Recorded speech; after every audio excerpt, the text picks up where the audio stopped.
Ayan, good morning mga kalaspag. Andito na naman tayo sa ating umagang teganda. Kasama ko ngayon ang mga nagwawapuhan at tagapupugi ang mga siklista ng Bahrain. Ito yung mga poging-poging mga Pinoy siklista ng Bahrain. Pinapamunahan tayo ni Supremo ng Laspag. Ito ang El Presidente nga ng Laspag, si Supremo Wilson. At katabi naman niya rito si Wirpa, ang dakilang alamat ng Bahrain. Itik. At kasama rin natin ang dalawang pambato ng Laspag na nakasama namin sa ride nito, si Bro Jerry at si Bro Tanjo.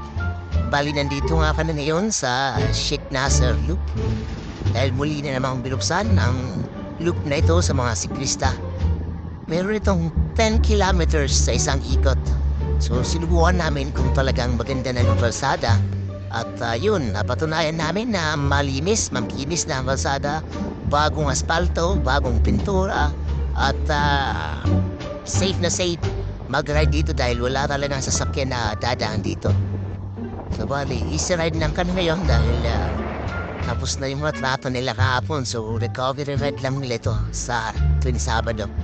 Sana all bawat ride, recovery ride lang para naman makasabay tayo sa mga rides nila. At sa party nga na ito, nagkaroon ng kunting kargahan dahil malapit na nga matapos ang 10 kilometers loop. Hanggang dito na lang muna at abangan ang mga susunod natin mga videos sa mga rides ng ating mga kalaspag. Ride safe, everyone!